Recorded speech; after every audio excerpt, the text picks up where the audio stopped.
A healing observation to consider is that our lives have been highly politicized, and it's been done in a global context. If you're living in big cities and you're in highly social places or industries that have a lot to do with people, rest assured that a lot of your socioeconomic and political conditions have been politicized, and most likely not to your favor, and therefore we have these periods we call decline.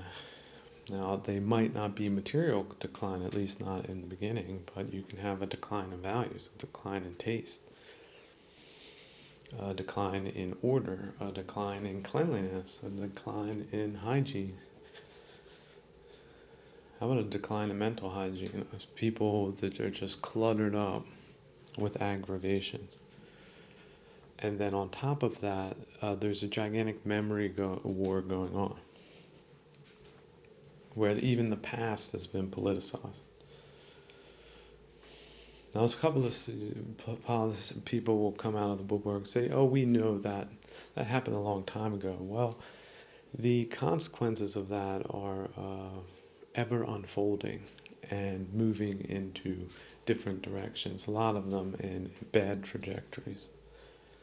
But if you detach yourself from bad trajectories and reorient yourself towards better trajectories or no trajectories, I sort of like no trajectory.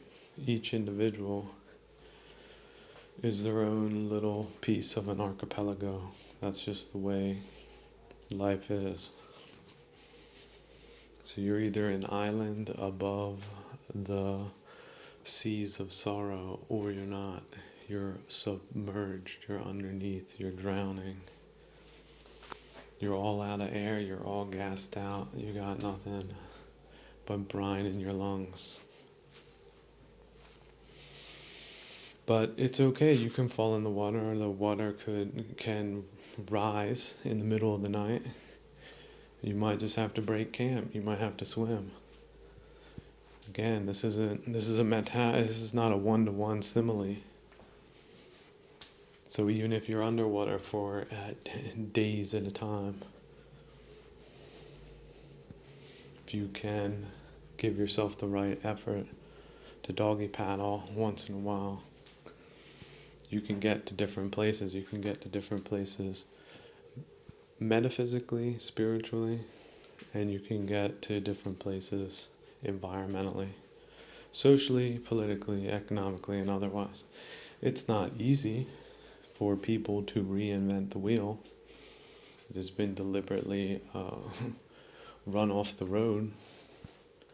But if you detach, you can roll the wheel long ways, and it can still be light as a feather.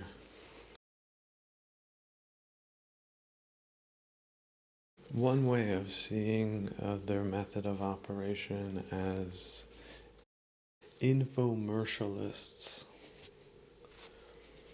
that whatever you're being presented in the form of information, that's all been storyboarded. It's been cut up, edited, it's been shot, it's been reshot. What they're trying to do is sort of create bad optics for the Western side while presenting themselves as operators on the Western side.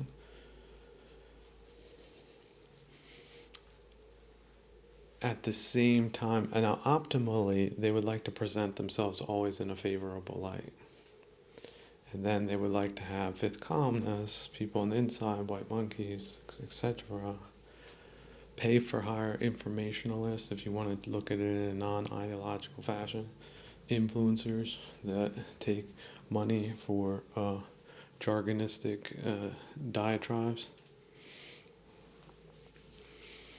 They're trying to convey to their domestic audiences that the West is not a better alternative to what they have based on just traditional values.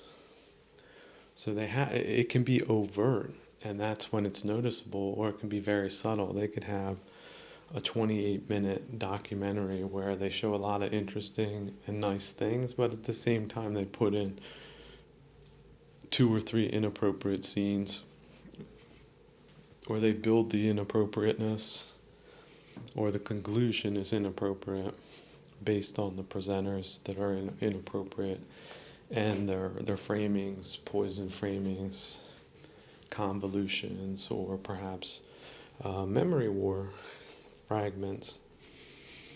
Certain things that everyone knows is, by golly, is true when it's not really been true for a long time. You don't know about that because on an academic level it's considered controversial, just like it's the freedom of the navigation of the seas is considered controversial if they want to make it controversial, because maybe it's not flattering to them, or maybe it's incongruent with their own historical narrative, which is that they have been nothing but the guides and the people one should be appreciative to for making all the good things happen, but none of the bad. All the bad things, they either don't exist, that's the best thing. They don't like to bring up topics that make them look bad. So it's all about optics. And their propaganda, it's monopolistic. No countervailing views are allowed. It's considered a crime to question them, and they have a legal system that's signed off on that. So then think of the personalities that sign off on that. These are just, sort of like executioners, bureaucrats, people that'll sign the papers because other people told them to do that, and they went through school and they've stayed in certain circles that think that's okay doing that, or they don't question that because they buy into the bright side propaganda that they're fed constantly, so they feel better about what they do, type thing, because it's a complex social game. An image is their alternative reality, and it does require maintenance, and it doesn't allow fact-checking or contrary viewpoints. So do realize that what information providers in the West provide, if they are scrutinized more for these malfeasant psychological aspects that aren't apparent necessarily to everyone, especially young people, impressionable people, that they can present things the way they want to present them, even if it's a Potemkin village. But not even a Potemkin village. It's not an idealized version. See, that's what good people think would be the thing they would do if they had such power. Make everything look like Norman Rockwell, right? But that's not what bad people do. Bad people try to undercut the competition, and whether you like it or not, because these people are big and powerful and influential on the planet, they've been able to present themselves one way and you the other way from your own platforms. So again, they can't make it too overt, because then again, the viewership does decline when they get into the program. That's one way you can see it, but a lot of them they pay people a lot of money to make it as insidious as a lot of the programming is these days. Especially if you look at commercials. Anybody involved in commercials, you need to look at what they've produced and the message, the geopolitical messaging behind that, because that right there, they sold out. If they're transmitting sabotage-esque, like Western discreditation on a fundamental human level, despite them having a spinning top, comparable explanations for why you're the bad guy for seeing things in a down-to-earth light. Again, the way someone that just walked out of a rainforest would see it if they don't have any horse in the race, you could ask them as like an objective witness. someone who's not been polluted or attacked or cajoled or agitated into some type of upside down, topsy-turvy, extremist, morally inverted type of cultural atmosphere that of course is artificial. How much of urban life is determined by propaganda? That's really the only thing that changes. There's no leaves on the trees. There's no trees. It's just concrete buildings, squares, and some squares have propaganda on them. And that's where people devote their attentions to. And if that goes screwy, or if that has just one narrative on it, then people will tend to believe it. In fact, people can tend to become demoralized. Just imagine there's still 10 million people in the UK that are worth hanging out with, worth working with. That is absolutely worth it. That's more people than you can meet on any one day or any one year. Why would you want to do that anyway? That thought alone should be enough to say it's worth it to do the right thing for the UK, the Commonwealth, the Western world, the United States, Ukrainians, Russians, Polish, Baltic states, Scandinavians, Southern Europe, Italy, wherever your home is, make it a better place by being, in a lot of cases, less ambitious. You go out there trying to take stuff from other people, it's actually you yourself that are the problem. If you have greed as a problem, if you want more than you have, it's a common problem. But there are skillful and unskillful ways about going about that.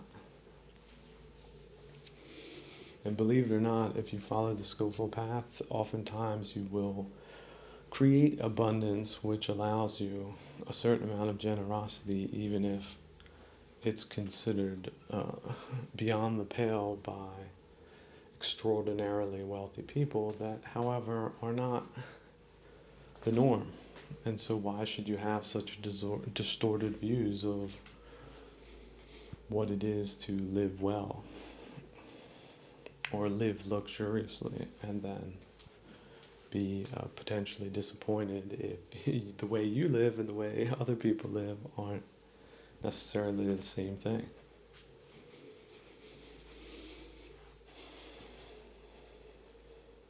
The Buddha was not hanging out in palaces and cathedrals or anywhere else, but I guess he could have if he had to, and probably did on his travels. It was no big deal to him. It wasn't about identity. It wasn't about self. It was about forms. It was about randomness. It was about right here, right now, and none of it belonged to him. He knew that. He accepted that. He felt perfectly okay with that. He felt relieved by that thought, because it is a relieving thought. But of course, greedy people have problems. Greedy people, the worst problem is they don't think they're greedy. They think they're normal. We might have a greedy cultural norm for a couple of years or decades, but those norms can change. For example, I like the norm after the Black Death, or at least one of the most recent ones, where, for example, a third of Europe died under atrocious conditions. That the generation that survived that, now of course many of them were completely crazy. A lot of them fell for the end of the worldism. A lot of them got super religious. But a lot of them were a combination of that, as well as very grateful and appreciative to be alive, and they weren't so stingy. They had a certain generous streak in them because they really did experience the vicissitudes that life can offer anyone person at any one time. And so it led to a flourishing of civic institutions, of social life, of good institutions, because people were dedicated to living a better life, to living a true life, to living a genuine life, and not postponing it for the sake of materialism or status signaling or whatever else is that people do these days that is very unskillful and predestined to lead to potentially quantum levels of dissatisfaction. But the problem doesn't lie with the world for not providing the satisfaction. The problem lies with the expectations that are optional. And ultimate satisfaction in this realm is impossible. So wanting that is impossible. Wanting the impossible, what is that? It's the definition of being dissatisfied. Potentially infinitely dissatisfied. I want something that's not impossible, then the possibility lies therein to be infinitely dissatisfied. So, although the potential there is there for an unskillful person, and the potential is also there for the skillful person, to avoid that outcome, that programmatic, predetermined outcome by relinquishing the preconditions, the metaphysical preconditions that put one in that position in the first place, that wasn't really there.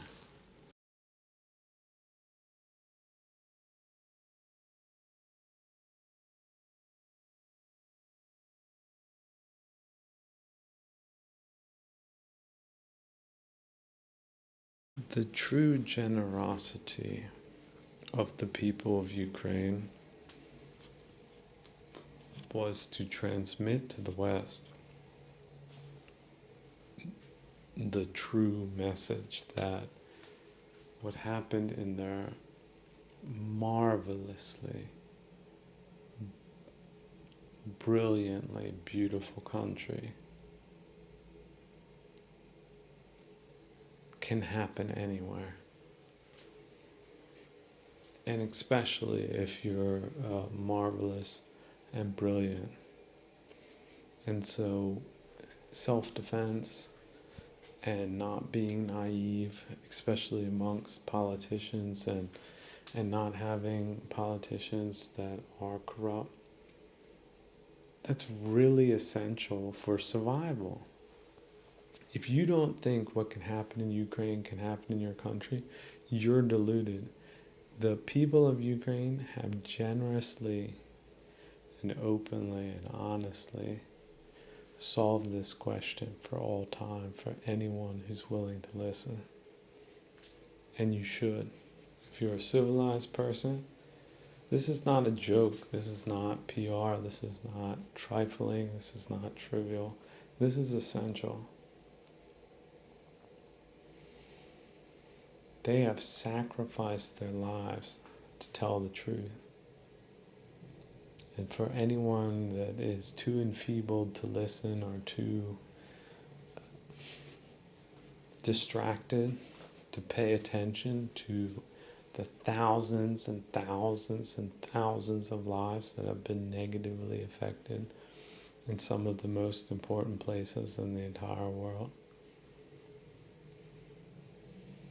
then you're just really in the wrong place if you think you're capable of any type of political or moral or ethical or civilizational decision-making process.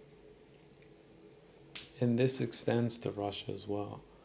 I don't see Russia as the enemy, but I do see certain trends that took place at a certain time that we all know were extremely difficult. Well, they didn't manage it as well as other places because they didn't have any reserves. They were up against the wall since the 90s, and just imagine what type of ruffians are rolling around the Asian steppes at any given moment in time. And so they got a raw deal. And our information sphere was inadequate to deal with the complexities of analysis, and so we made a bunch of timid, misguided decisions that have had immensely tragic consequences for all civilized people of the entire world. Just immense. Like, even if you don't know how bad things have gotten, how bad things have turned, it's going to affect you eventually. And so it does pay to take notice of these things and to plan accordingly, and to also organize an orchestrated, overwhelming defense that not just eliminates anyone opposed to the brightest of civilization that one could possibly imagine, but to illuminate even the darkest corners of the world by showing the way that moral, dedicated, disciplined, hardened, convinced people together can make for a future that is so amazing. I want to tell you about the future because right now I understand everybody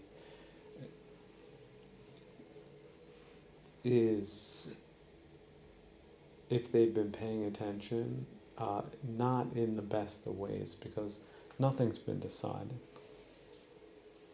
We just have violence, we have stupidity, we have predation, we have neglect. But these are not natural conditions for any body politic or any international community, and so we must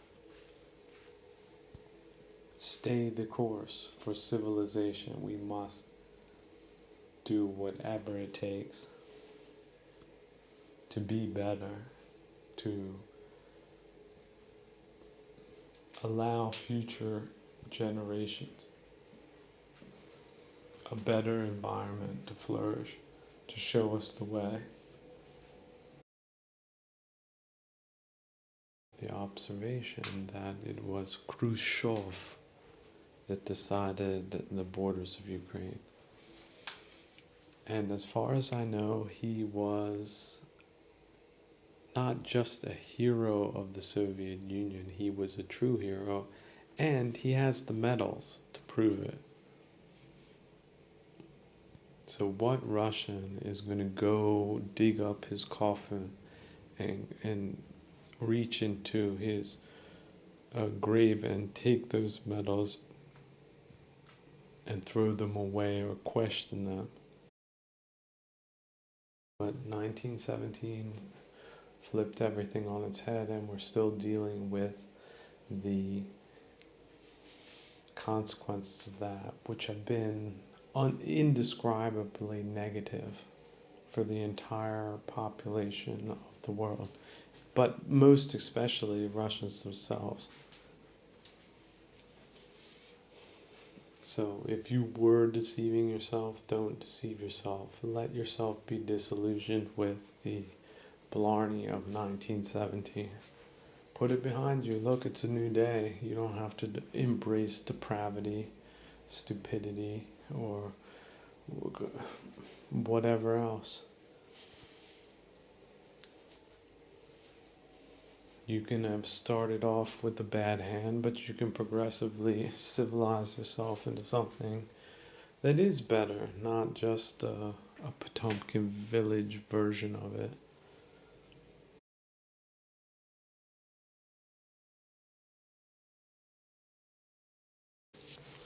So I was watching a couple of analysts talk about the recent uh, meeting with Xi Jinping in San Francisco with Biden. I mean, Biden, he's 81 years old. I want to say uh, he's done a couple of good things, but this meeting is just stupid. Xi Jinping is the Asian equivalent of Putin. So just imagine the lead up to the war in Ukraine. Like, let's go back to, when did he start that? February 22. So this meeting is the equivalent of trying to win over Vladimir Putin in like the year 2021. So imagine, instead of flying to San Francisco, which is a really what should I say? It's not the San Francisco of Jack London. So if you're a sociologist, you could go there, you could freeze all of the data, all the demographic and economic data, and all of the people living there, and all of the conditions and everything. You could just freeze it. And on the basis of that, there could be a tribunal for crimes against humanity. And you could connect the dots. So, but in that gala type event that they had there with these bigwig leaders, they were talking about economics. Economics is very important. You know, it's all about exports. It's all about digits. Digits here, digits there. For example, the high-level meetings that allow them to debase their currency so that they can flood the market with cheap crap. Oh, and let's not forget the environmentalists. We already discussed what the environmentalists are, or the people that are still associated with the environmental movement because they were targeted. But yeah, of course, they're talking about the environment there. Let's not forget, they're burning coal. So how do they produce their cheap goods? Well, it's at the cost of the environment. Is that good for the Chinese people? No. But they don't, for the people who are making money off that, yeah, sure. So just think about like all that. Oh, Australian coal, these greenies, the green people exporting their coal to China to turn into an environmental hazard, like gassing people more or less for widgety wonks, and also military buildup. So yeah, do place the greens in some type of, what are we going to call it? A neo-Marxist, Leninist configuration. So what do we want to see them as? How about virtue signaling turncoats and profiteers? That's probably something that more aptly describes them, because they're very concerned about the environment in China, but we all know it's a complete snow job. Their entire economy is based on a manipulated currency that's allowed to happen by financiers. Cheap energy, which causes environmental destruction, and social policies, which are backward.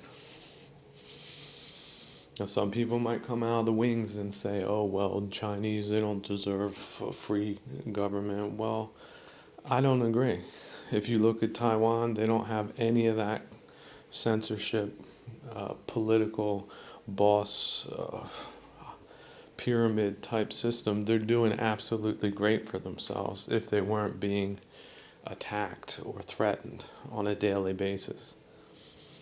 With, how about this, a blockade, naval blockade? That's sort of their plan. So they're going to do a naval blockade and then just dare somebody to break it. And then they're just going to feed them all into their repressive system. So we have to look now at the people that are covering for that. And this big meeting where they get to take photos and shake hands and smile and mislead the public, that's part of it. This is part of a snow job.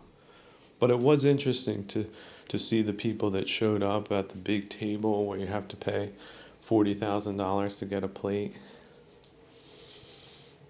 It would be better if more of those pictures of those people that were attending maybe went into a newspaper with a full description of their business activities.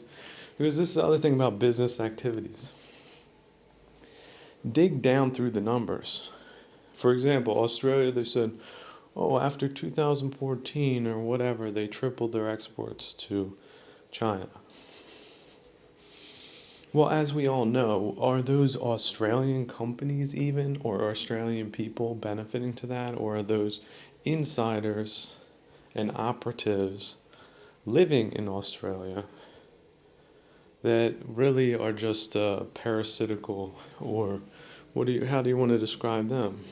Tumorist-like entities that, if they're allowed to profit in that country, well then maybe they'll start doing other economic war-like actions, such as buying up all the property, buying up all the land, buying up all the things that are worth something, and then funneling that back through to their authoritarian regime. And isn't that a form of imperialism? Who are the people making this money? And what are they buying and selling? And where are they applying those profits, and how? And how are they destroying the cultures in the cities when, for example, we already know in Vancouver, they've done this strategy in Canada, basically anywhere in the world. They'll do it in Germany, they'll do it in Greece, wherever people are looking for a buck, that have no strategic oversight. Pair up with a couple of turncoats, start cranking the money machine, and then buying up assets. And again, this does affect normal people. The housing costs, why can't people buy houses? Well, because there's a money machine, a foreign money machine coming in, completely distorting market prices. Oh, but would that mean there's an accomplice class of real estate agents, lawyers, and banks in on the deal? Is that beyond belief? Is that a conspiracy? You know what? The people who broker deals like that, there should be pictures of them in the paper too. Because, how much devastation does something as stupid as that cause for a culture in a country? Like, oh yeah, the houses before, you could buy it for 50,000, whatever. Now the same damn thing costs 10 times as much with the accompanying interest rates. So you got a 30-year mortgage you're never going to be able to pay off. And that's only if you have a job, but of course job security goes down because we got people with competitive advantages that are allowed to exist because economists and a lot of other parts of the economy are just blinded by money. Because some people somewhere cut a deal with the regime that should already have long since been blacklisted. There should have never been a lifting of any type of restrictions on their government without any meaningful political change. Why can't people wrap their brains around that? Well, because the snowblowers have blown their brains with the idea that, oh, it's the economy, stupid, right? Just focus on the economy. Don't Don't look at what they're doing militarily, like tripling their nuclear arsenal and their navies. Don't look at that. They have reasons for that. Look at the money, stupid. This is ultimately the vulgar criminal class that has become our political class, that is incapable of seeing anything above that. And that's when we start getting into cultural issues. Cultural issues for them is just like, the cost of doing business. It's like the poisonous gas that some process in a manufacturing plant produces, that they just pinch their nose and run into their air-conditioned office so they can get in front of their computer screen faster and see how much more money they earn that day. That's the level of vulgarity that these top-level decision makers make once they get the democratic racket under their grubby mitts. And it's not just the political hacks that have allowed this to happen. This is economic, financial decision makers. See, if the Department of the Treasury was working with people, truly elected officials in a fair competition for political office, people would come to sensible conclusions and say, look, this country, it's messed up. It's not a partner in political matters, and it's not a partner in economic matters. Because if their political system is the way it is, which is aggressive, it's not just that they suppress their own people, but they're looking to expand the franchise by the tricks I just mentioned. The main one now being economic. But they'll play the economic until they can play the military, and then, it's back and forth. Then go back to economic. Oh yeah, all that was yesterday. Today, let's just get back to business type thing. I'll forget about it. So is that what you would call good leadership, or is that just some type of grotesque joke? Amongst Australia, real close. See, some people, you can forgive Americans for not only trying to forget about China, but also successfully just doesn't exist. Nobody wants to think about problems, right? You got the Pacific Ocean between you and China, and you're not on the West Coast. You can forget about them. And they do use that for their own advantage. But the funky monkeys in Australia, where China is like close in the vicinity, potentially part of the hegemonic enterprise that they're building up there, which has a large naval component to it that encompasses all of the Indo-Pacific, including South Africa, the wrecked country, Mozambique, the wrecked country, and all of Africa. Why wouldn't they want to get Australia too? A weak, weird-looking dude that, again, place them. Where would you meet someone that looks like that in normal, everyday life? And then think of what the moral type of level. What would be a career where someone with that type of aptitude would otherwise end up if they weren't? Let me think. What would it be? Maybe selling rental equipment in a big box store, something like that.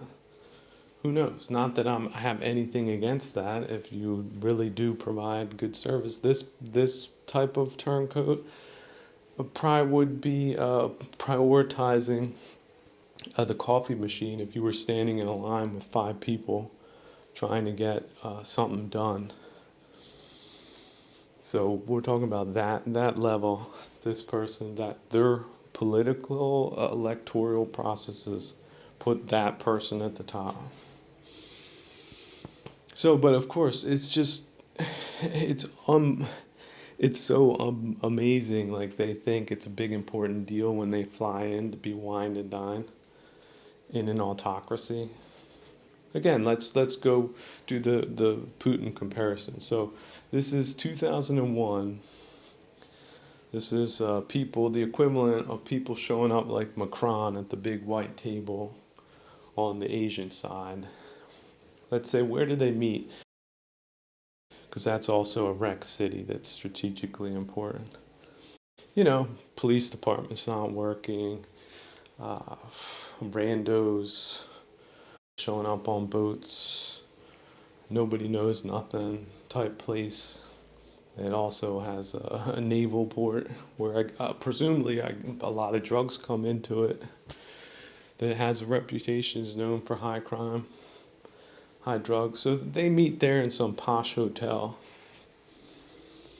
and are discussing climate issues with Putin in 2001 in Marseille, and letting themselves splash out a little bit, maybe do a little shopping on the side in between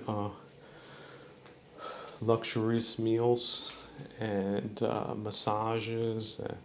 It would be really funny if there was actual journalism that would chronicle what these bigwigs do during their gala PR events. But as far as like strategic thinking is concerned, or real agreements, then none of that happens during these snow jobs. So, but they had the equivalent of that meeting. 2021. This is the 2023 equivalent on the Asian side of that. What happens? Well, of course, because of these photo ops and people smiling, let's just reset the relationship. It's all friendly now.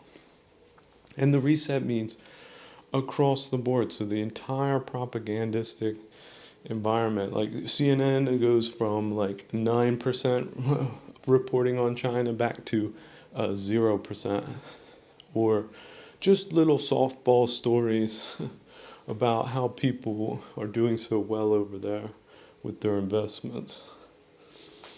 They have little kids doing something. Meanwhile, they're letting the Chinese flood Western universities.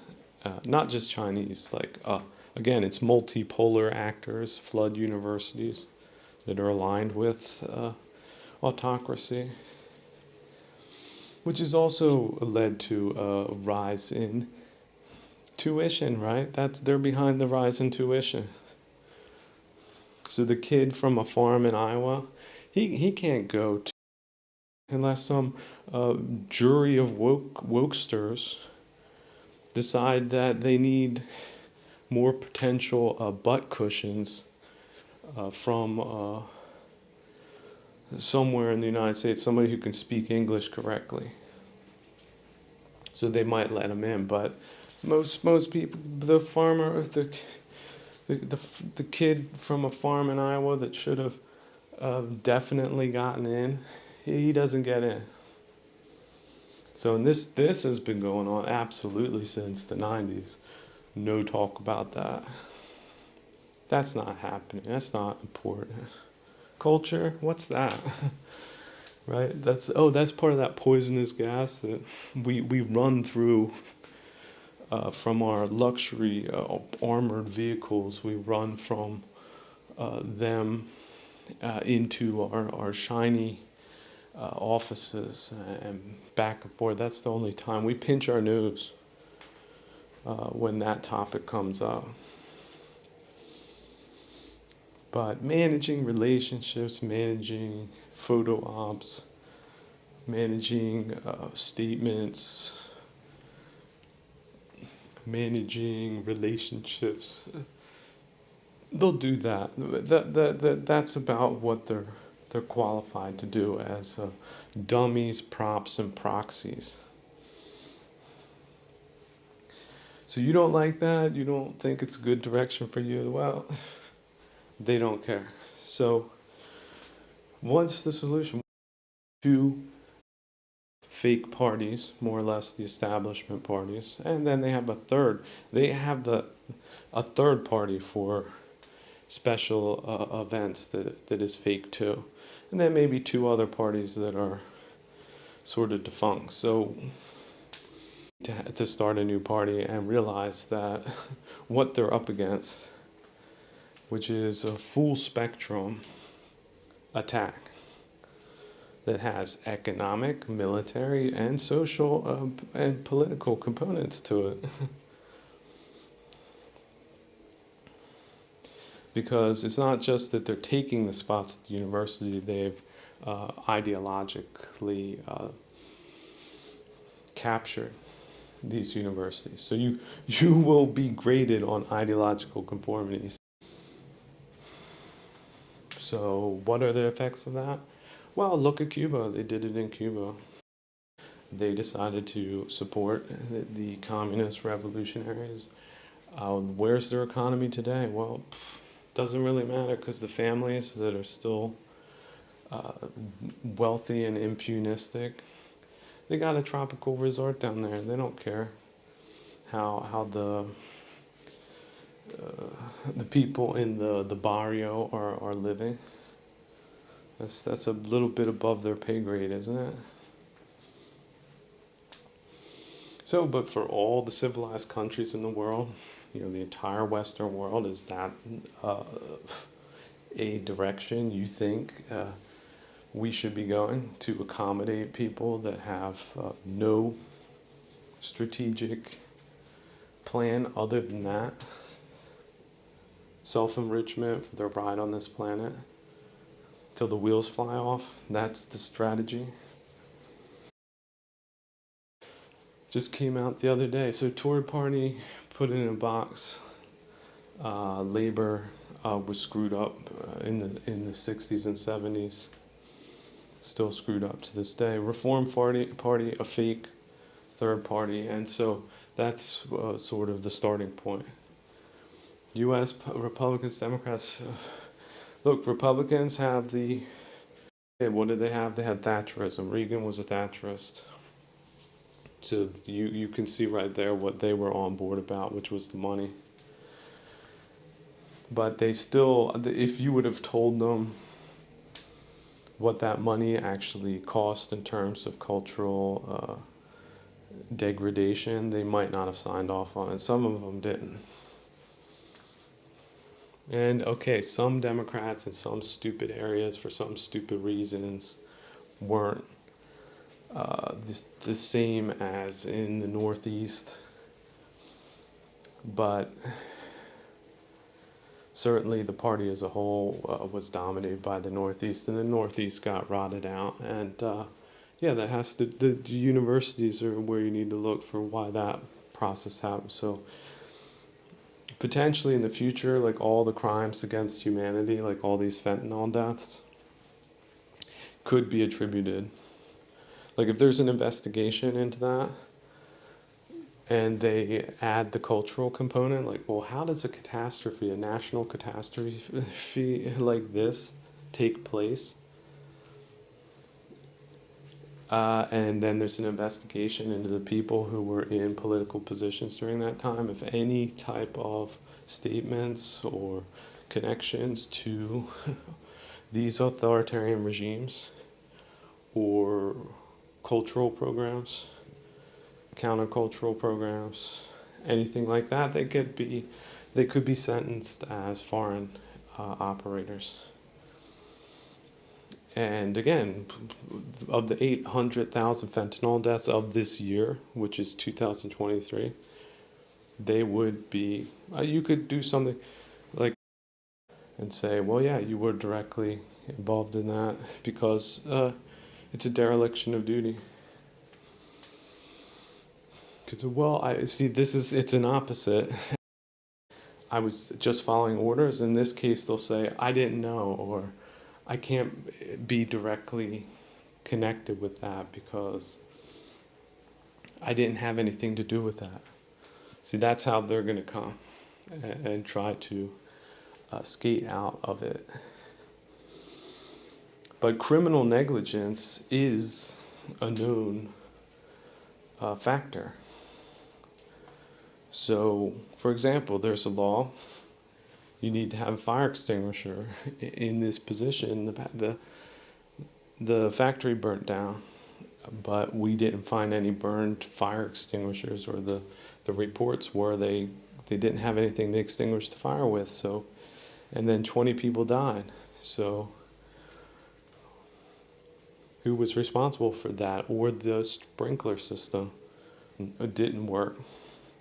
Who was responsible for that? There was a regulation. Violation of the regulations. The person in charge of checking the regulations, that person gets hit with criminal negligence charge. Happens every day. So these politicians, all of them, 2023, going back to whenever it started, everybody that worked with the people that were in any way connected with that, be very generous, because the people they worked with were very generous in spreading death and destruction, and destroyed lives, destroyed opportunities, destroyed trajectories, destroyed freedom, destroyed environments. It's not just the fentanyl deaths, but that's the most concrete thing that can be used. And it's as easy as that. It's an open and shut case.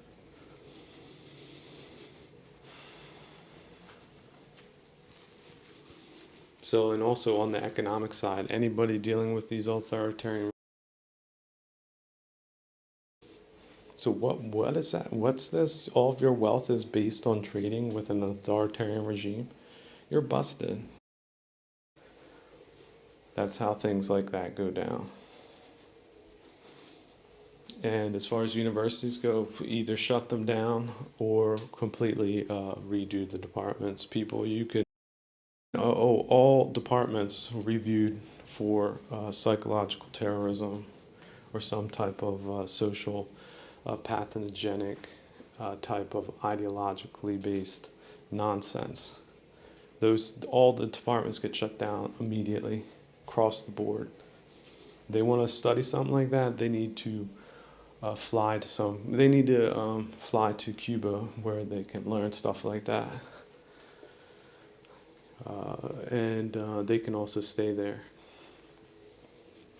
That's the other thing. Cuba, any of these countries that got rolled over by these people, that's why the State Department is very important. State Department, you need to go through there with a fine-tooth comb.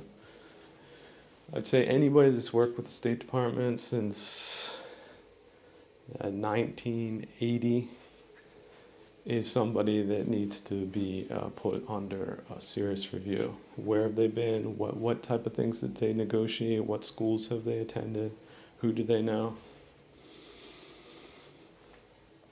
Foreign policy of the United States has been pretty much a joke, living off of fumes since the 90s. So that's just the starting point we have. And of course it can get worse. Let's think of Cuba.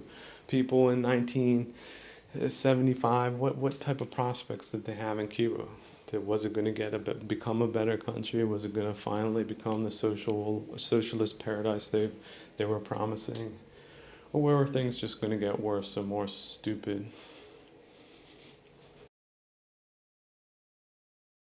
Well, you can have one of those types of soft. Would you call that a soft decline, or you can have a dramatic turnaround? So now in Cuba, there's the country. It's too small. Nobody cares about it. People try to get out. But they're going for the entire Western world now. So wherever you are in the West, start turning the gears. The status quo is not working for you, is not in your favor. As if you didn't know that, well, things are clacking up a notch. I like to always make the equivalent. Why not think of this as 1923? 1923, you're living in some place in Europe perhaps, or some western part of Western civilization. Things aren't going to be getting better, okay, for the next couple of years. And this batch of political operators, I would hope to think, are some of the worst the world will ever see in modern times. But who knows? You know, what next set of chumps they got in the pipeline? Well, we sort of do know. These hateful people involved in environmental organizations doing antisocial stuff and status signaling, those are the next batch they're going to try to get in to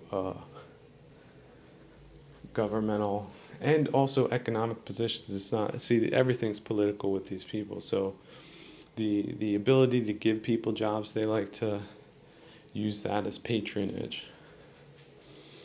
So you're not ideological conformists, you die in the gutter. That's sort of how they do it in Venezuela. So just so you know, information is power. So you can, at least from a personal standpoint, absolve yourself from any type of self-blame, being born into such adverse and wonky conditions as do exist during this time.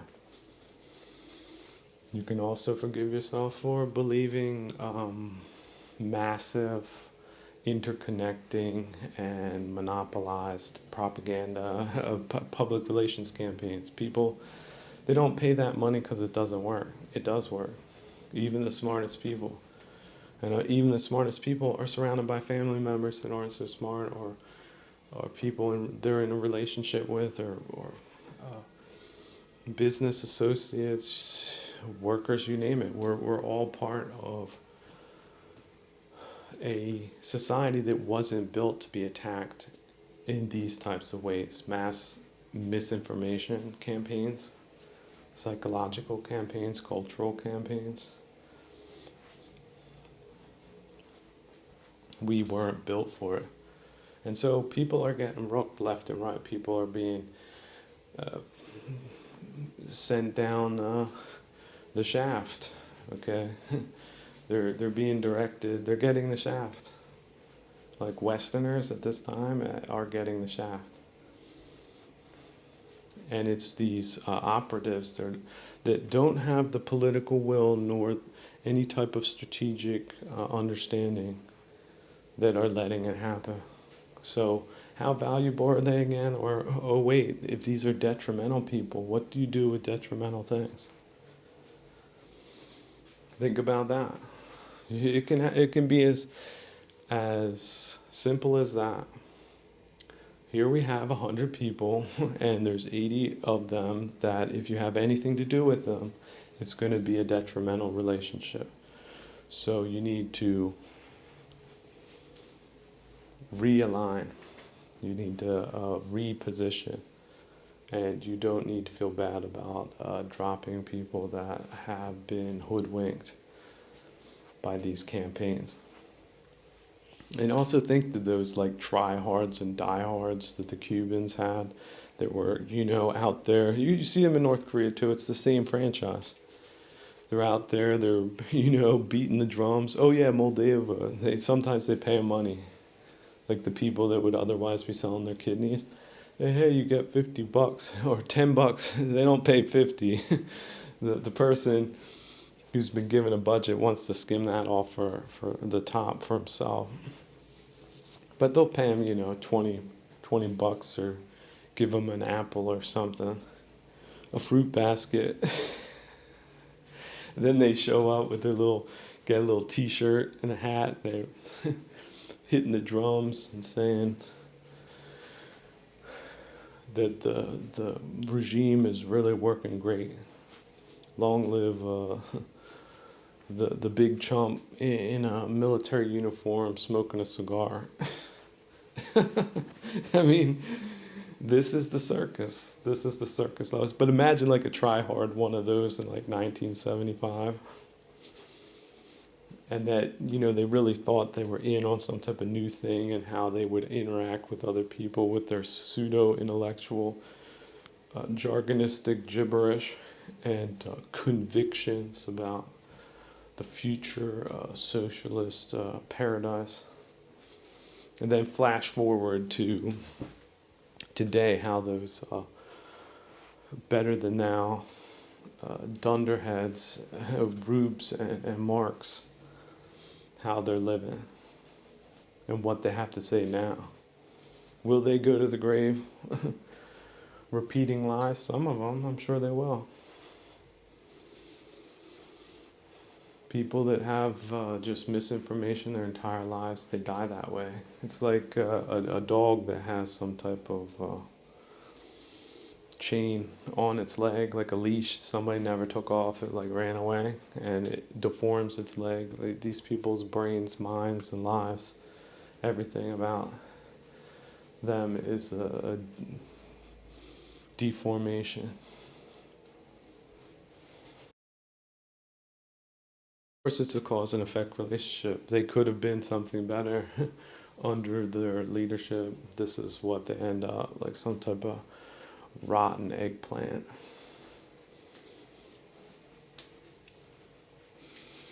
So, it's good to fly over things every once in a while, but getting right back down to it, nobody in the West profits by these people, or these frauds and charlatans, except themselves, and there's no way in hell.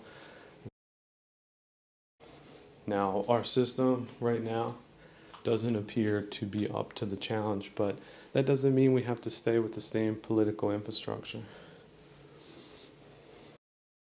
Again, we come back to political will. What is political will? A lot of times it's not just political will.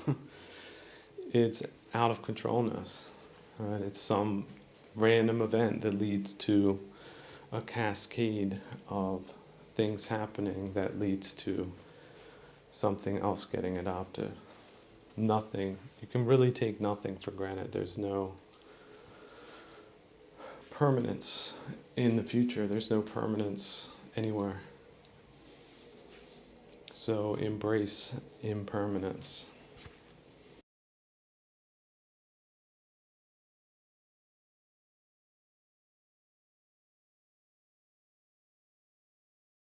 Just a small word about Wittgenstein is that I do like a couple of his observations, in that he's more of a practical theoretician.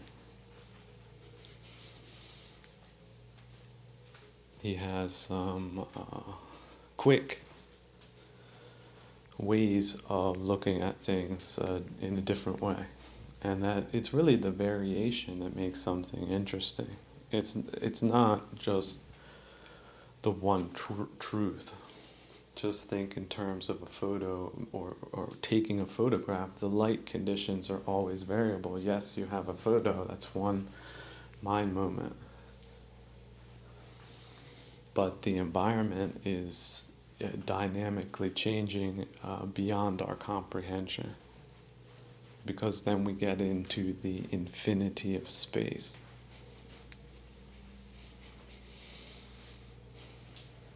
So, in essence, those are simple ideas, and the expression of the ideas and the multitudinous ways in which things can be expressed so that they become more vital in impacting us in good ways. See, we can also impact ourselves in bad ways. That is the wrong, right effort. That is tryhardism. That is, I must have this, and if I don't have this, then I have all this disappointment instead. Which, if you have almost infinitely high expectations, then you will be infinitely disappointed if they are not met. And so, no, it is not skillful to set disappointing goals for yourself, such as, I must express the ultimate truth, when that is an impossibility. But within the parameters of what I can express, I can do so succinctly. I can do so compellingly. And I can do so entertainingly. Like, in fact, people do enjoy hearing how one word fits to the next, without there necessarily being a point in what is being said, because the point of life is in the moment. And it's a moment that, just as during a tea ceremony, is just one time. That tea ceremony will never be the same. And there's no guarantee that there will be another one. And so you can see things that way as well. But you cannot see things that way if you didn't see things from different perspectives. And so it's by the unfolding of descriptive analysis that understanding is finally reached, in the form of wisdom, or in the form of a new perspective. Just imagine you're standing in front of a statue of Venus, and you're seeing it from the front, but what are you really seeing? Are you really seeing it, or are you still somewhere else? How much of the physical, the exterior of the physicality, are you really aware of? And then start walking slowly and start looking, and then start looking how much you can truly experience, how much you can truly comprehend without being distracted by other things. And then what is the extent to what you can see, based on the variables that are always changing. And then the light, the shadows. Is it raining? Is it windy? Is it nighttime? Is it snowing? Are the leaves falling? And on and on and on. Infinite variation, infinite freshness. Of renewing freshness, because it gets fresh with each new fresh expression, or the expression of the expression.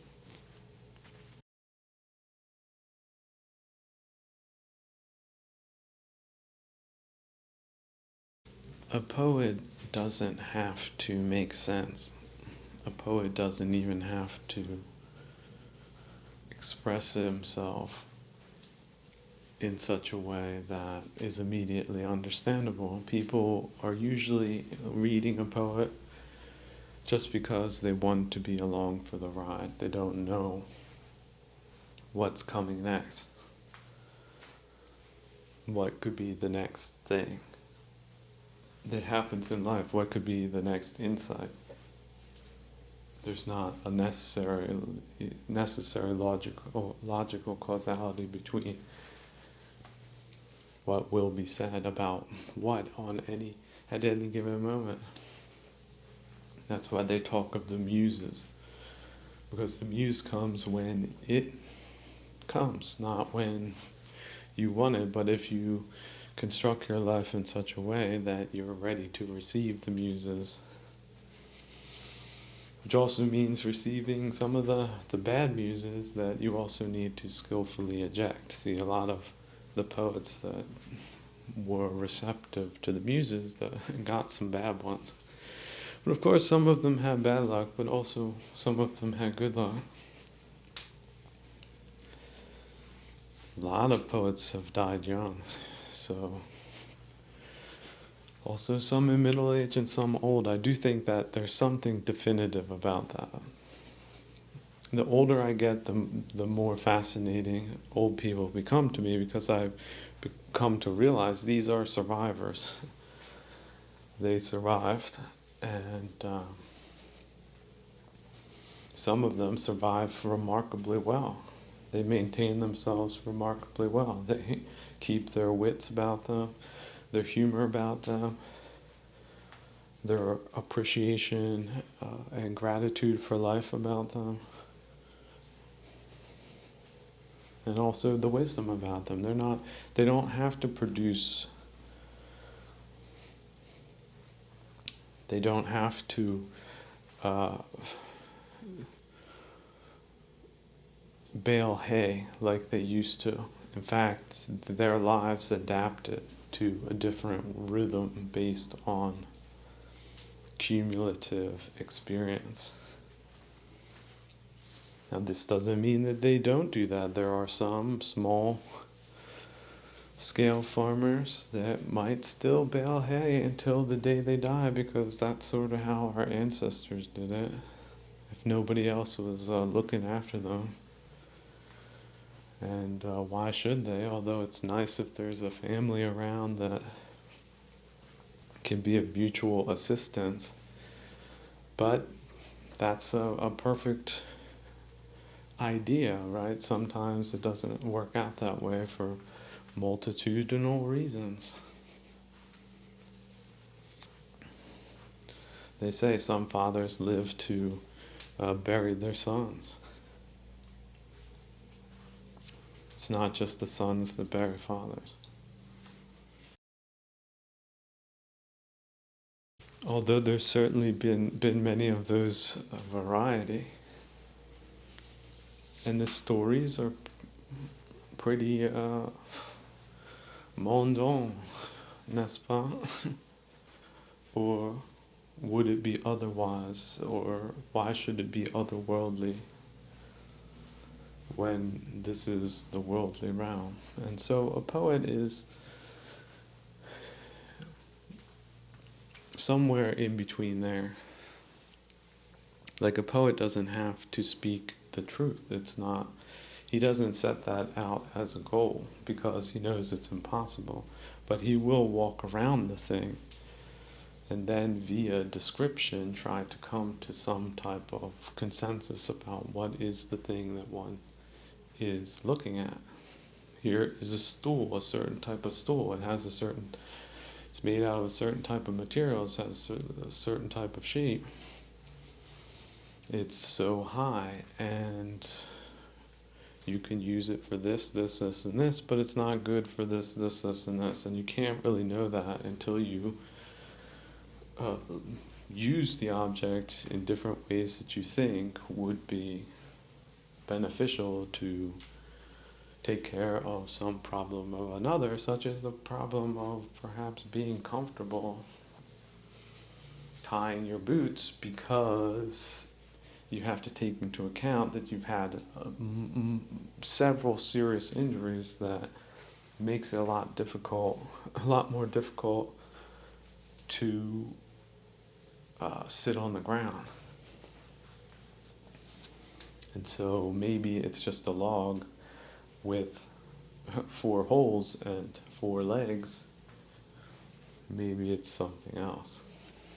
It's really anything that a designer can come up with. If he's given infinite choice, he still has to see it in combination with whatever use or function or multitudinous number of functions it could have if it had a certain design.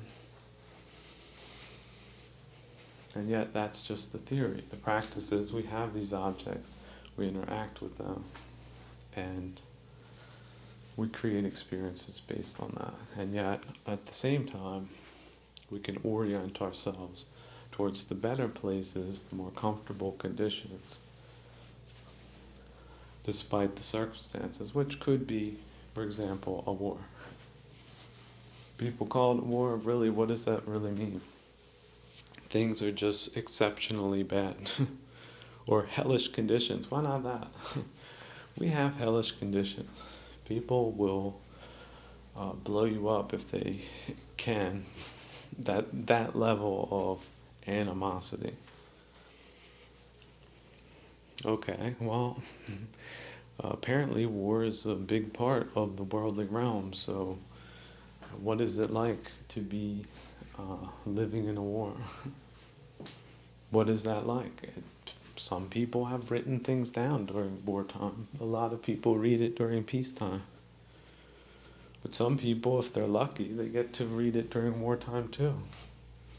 Because it's part of a historical occurrence that everyone is experiencing all at the same time. And so in that way, poetry has some contemporary value. And yet some people might find it insightful, or they might find themselves on the wrong side of what may be good taste for whatever reasons they have for being the way they are. And that's the other thing. Is there not such a thing as a multitudinous amount of people in the world? So why should there be an expectation that the supernormal is anything other than supernormalcy? It's not statistics, mathematics, marvelous. In this age, I have to say, despite all of the aggravations I've also had access to higher mathematics.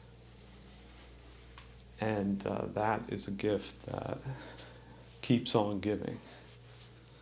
And it's as deep as you want it to be.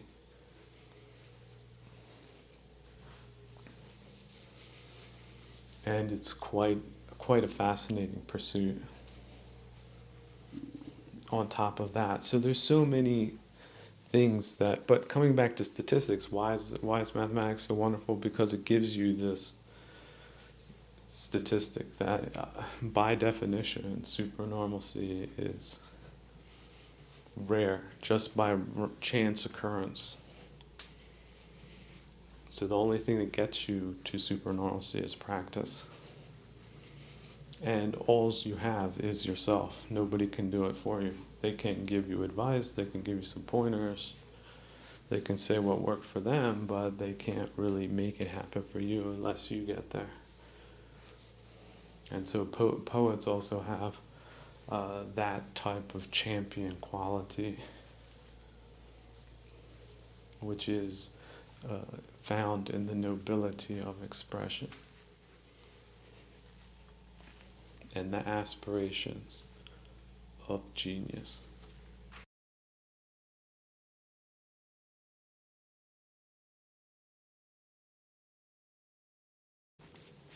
Let's do a little bit of analysis. Let's return to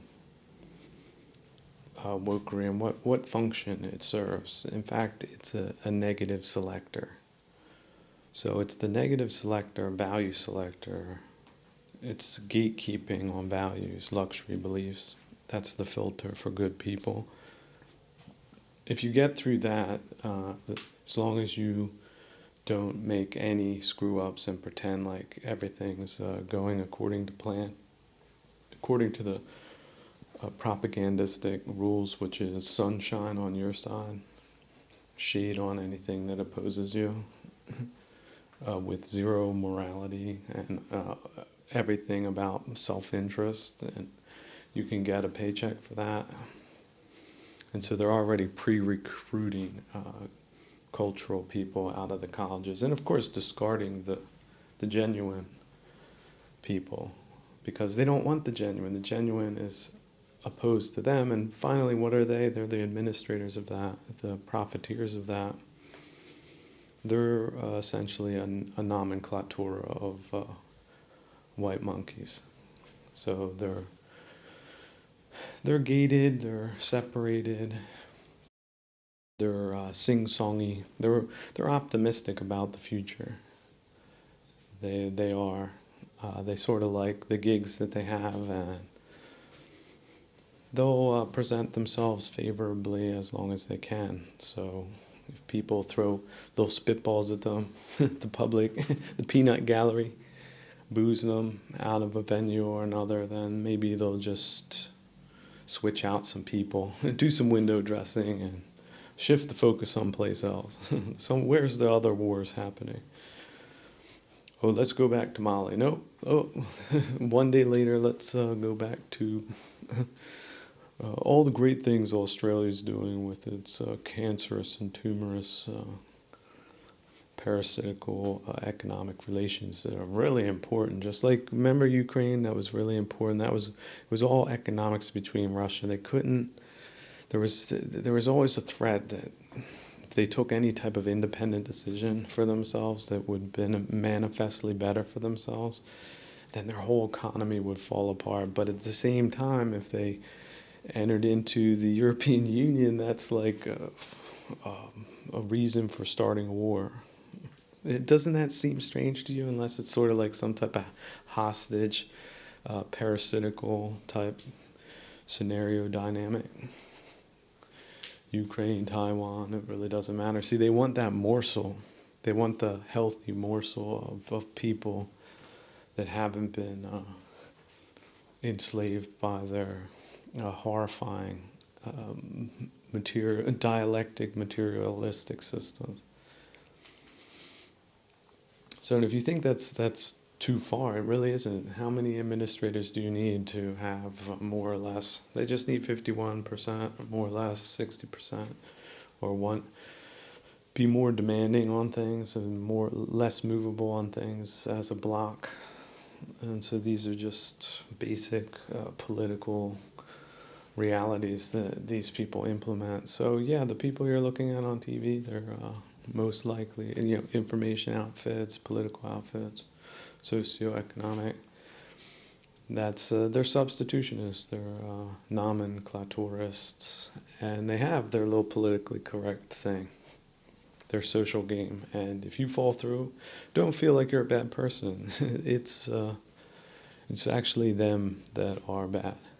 But they are good at mongering power, so that there's that. Just like kudzu, it's real good about spreading out. It spreads out a lot faster than clover.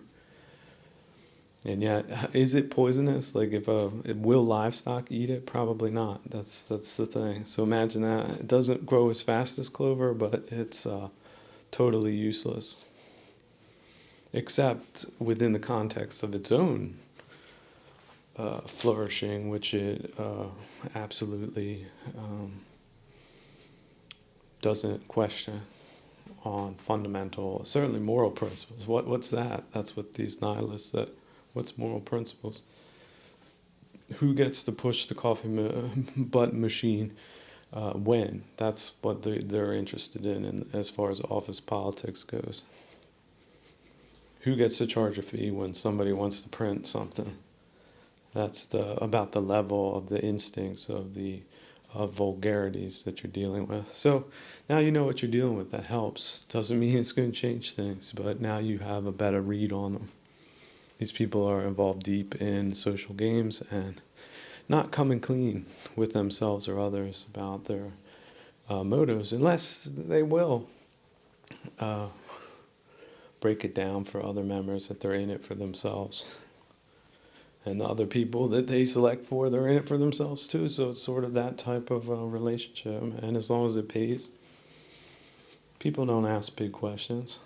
If they get railroaded into it without knowing, as naive, stupid college students that need to earn a buck or a way in life.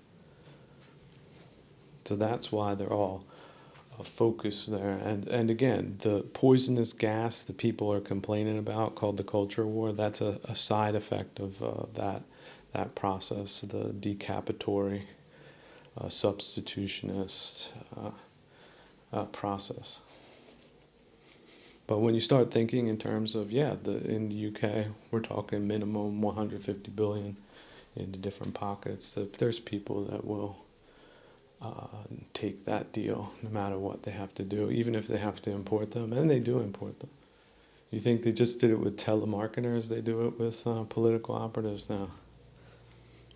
And you need a bunch of funky nomenclatura people that can explain that away in unison to create some type of dominant social narrative.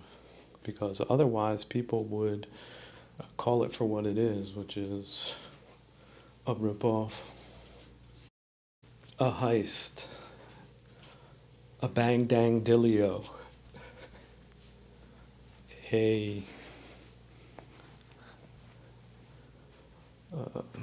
rumping of the political body, a roving, a rolling overing, a chumping, a dunking, a fleecing, a squawking. And how I have to find some new names for it. Every day there should be some new descriptor out there for people that want to know the truth and in funny ways. And again, if you get too caught up about your own personal situation, like if you're living in Ecuador, at least have the comfort of knowing that the same game is being played all over the world, especially the Western civilized world, which is the most distressing. Because however greedy and self-serving this new toad-like, or should we call them old toad-like class is, they don't have real clear concept of long-term strategic implications of all of their treachery and dysfunction. Although a certain amount of decay and demise, they think that a certain amount of it is included in the price, but ultimately they don't care. Even if they make what? It's just a matter of scale. Like in the UK, let's just cap it at 150. It's probably higher than that. Then you put the opportunity cost, that could be, we're already talking trillions in opportunity costs. Because they've transformationally changed the trajectory of the country into a dirt pit. On par with all other banana republics that you can find in the world. And yet, they'll take an extraction economy, their family and their friends, they'll take an extraction family, even if nothing else works. Why not? Why wouldn't they take that deal? Why wouldn't they make that deal for themselves? If these are the type of operators that are the ones we're talking about. What they need, okay, a couple of accountants, a couple of smoke show people, and some security. Private PMCs, whatever they need. Look to Russia, it's happening there. Sort of breaking up a little bit, but maybe not. Who knows? Weird centralizations taking place there. Also weird fragmentations. Some people make the comparison between mafia groups, like the 5 families. This family's up, that family's down. This family takes over Venezuela, that family takes over South Africa, what this one does Cuba. It's just like that. Then the other family doesn't agree with it because they got 3 complete lunatics that don't agree on something, and then a war breaks out. And whoever gets caught in between, children, women and children. Let's also not forget the men, huh?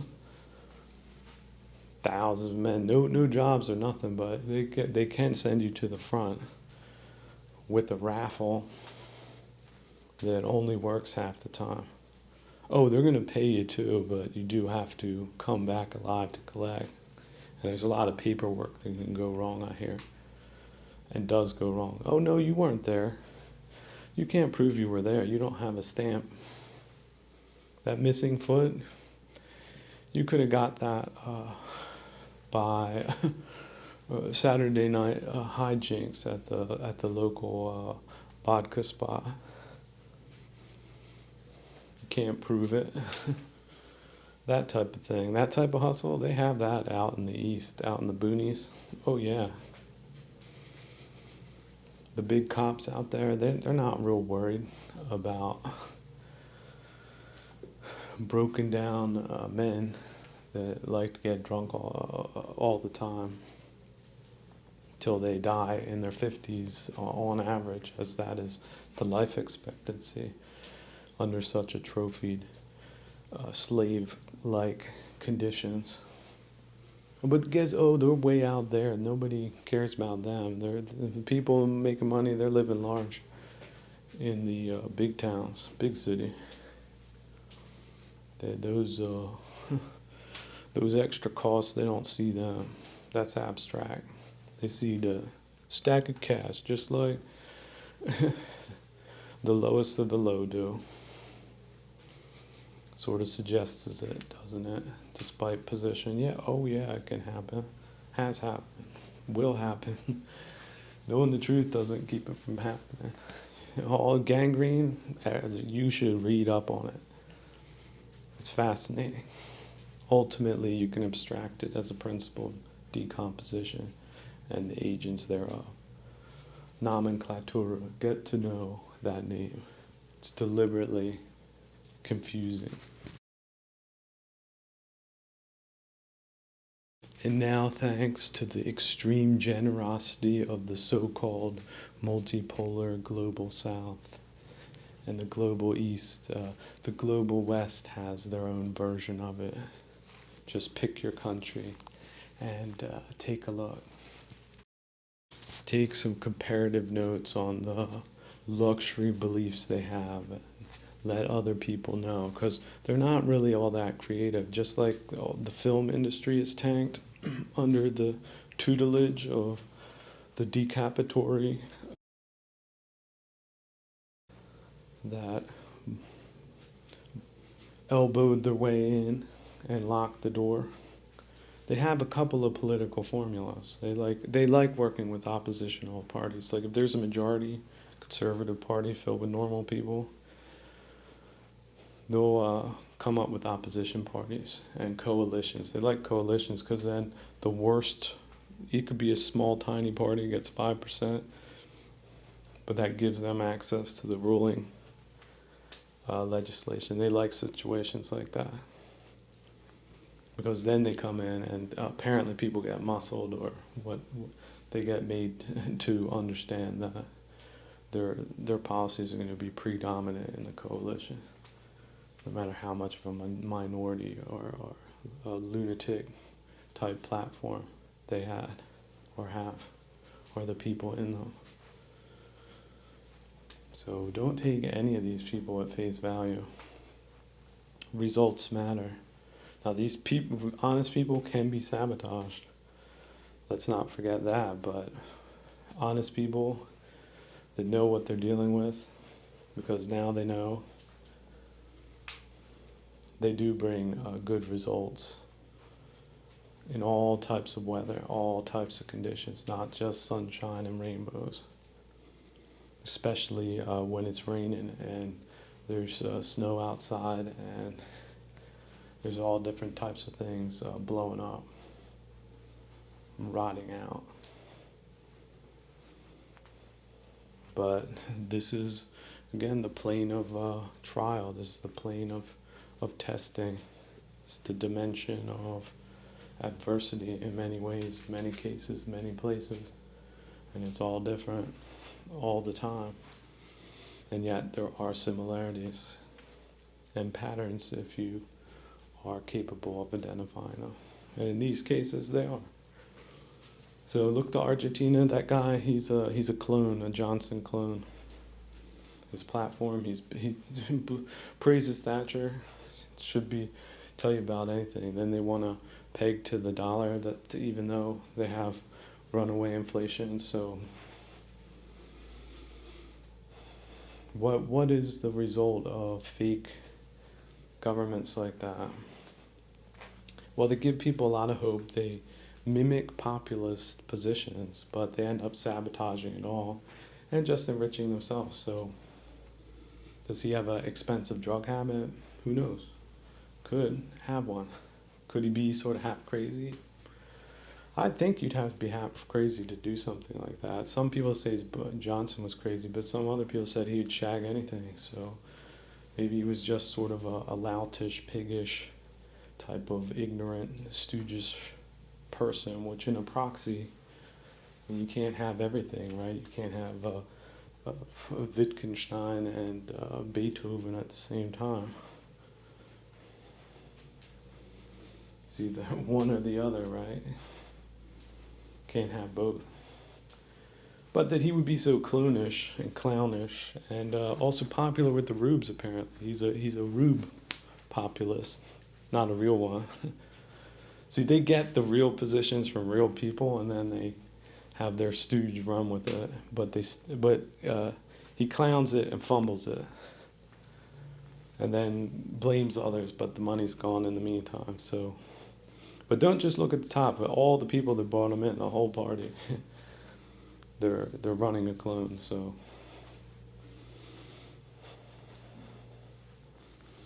There's that. And then the Peronist Party, who knows where they're at. But the Peron #1, he was kicked out by military coup, and then his wife came back. Oh, he made a comeback in the 70s. Ended up dead, right? He didn't get to enact his reforms, even though there was a popular vote behind him. Then his wife also mysteriously died. So when she took over the reins. So what has it been since then, if not zombified? And that's how you see it in economic statistics. Now, all the homicide rates, mayhem, and crime, all of that can be attributed to the political operators in between. So if they have big haciendas out there, that's something the people should know, I suppose.